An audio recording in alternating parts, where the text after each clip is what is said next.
Hoje a gente vai desvendar um dos quebra-cabeças mais curiosos e, olha, até contraintuitivos do direito brasileiro. É uma situação onde ter a escritura de um imóvel, seu dono no papel, não garante de jeito nenhum o controle sobre ele. Parece uma coisa de maluco, né? Mas é exatamente o que a lei pode determinar. E a pergunta que vai guiar nossa conversa parece até desafiar o senso comum. Como é que pode o dono de uma terra, com documento e tudo, ser obrigado pela justiça a devolver o terreno para o invasor que ele mesmo expulsou? Parece impossível, mas acredite, aconteceu. E tudo começa com um caso real. Imagina a cena. Um produtor agrícola tira uns dias para viajar e quando volta, dá de cara com parte da sua fazenda ocupada. O movimento social montou um acampamento ali, a propriedade no papel é dele, mas a ocupação, o fato físico, agora é de outras pessoas.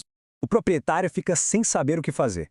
Passam-se 10 dias, e aí ele decide agir por conta própria.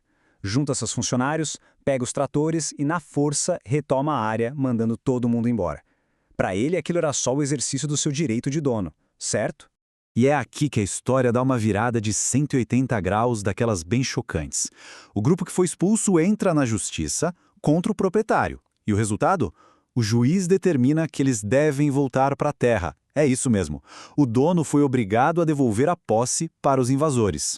Para a gente entender como isso é remotamente possível, precisamos mergulhar em dois conceitos jurídicos que são a chave de tudo. Para entender a decisão do juiz, a gente precisa ir lá na raiz do problema. A chave para resolver esse paradoxo todo está na diferença que a lei brasileira faz entre duas palavras que parecem a mesma coisa, mas não são: posse e propriedade. E a distinção é fundamental. Propriedade é um direito. Está no papel, na escritura registrada no cartório. É sobre quem é o dono legal. Já a posse é um fato. É sobre quem está controlando a coisa no mundo real, quem está agindo como se fosse o dono no dia a dia, mesmo que não seja. E o nosso direito segue uma linha de pensamento chamada Teoria Objetiva de Hering. Nome complicado, mas a ideia é simples. O que importa para a lei não é a intenção da pessoa de ser dona, mas sim o comportamento dela. Se alguém age como dono, se cuida, se usa a coisa, para a lei essa pessoa é uma possuidora. E essa posse, só por existir, já tem uma proteção. Mas claro, nem toda a posse é igual aos olhos da lei.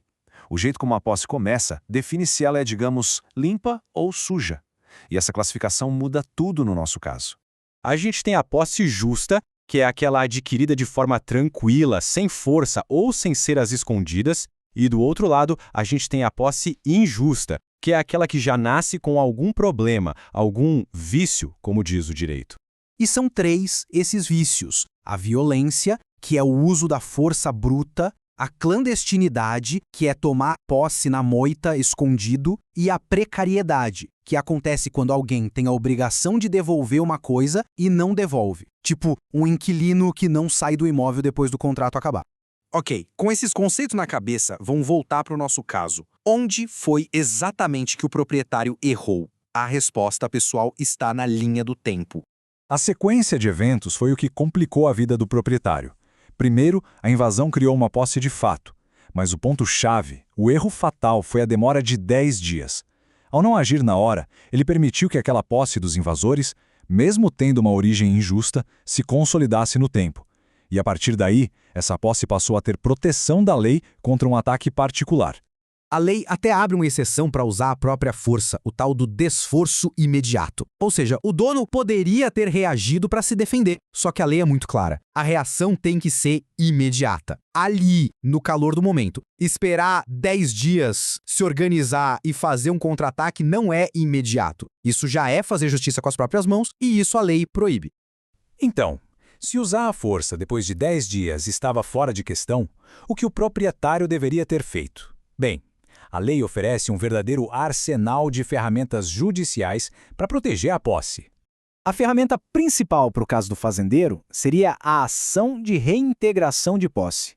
Como ele perdeu totalmente o controle da área, o que a lei chama de esbulho, essa seria a medida judicial certinha para pedir ao juiz: me devolva a minha terra. Agora, se a invasão fosse só uma perturbação, sem ele perder o controle total, por exemplo, se o grupo só ficasse passando pela terra dele e atrapalhando o trabalho, aí a ação seria outra, a de manutenção de posse, para pedir ao juiz que parasse com aquela interferência. E tem mais, a lei é até preventiva. Se o fazendeiro soubesse de uma ameaça real de que sua fazenda seria invadida, ele poderia ter entrado com um interdito proibitório. É basicamente pedir ao juiz uma ordem para impedir que a invasão sequer acontecesse. A essa altura, a pergunta que não quer calar é: por que a lei funciona desse jeito? Por que proteger a posse de um invasor contra o proprietário legítimo que agiu para retomar o que é seu? A resposta está num princípio muito maior, de como a gente organiza a sociedade. O ponto central é este. Só o Estado pode usar a força de forma legítima. Se cada um puder resolver suas disputas na base da violência, mesmo que tenha razão, a sociedade vira um caos. A lei proíbe o que ela chama de exercício arbitrário das próprias razões. Então, o que a lei está protegendo, em primeiro lugar, não é a justiça daquele caso específico, mas a paz social. Ao proteger a situação de fato, que é a posse, ela obriga todo mundo a resolver suas brigas no tribunal e não no campo de batalha.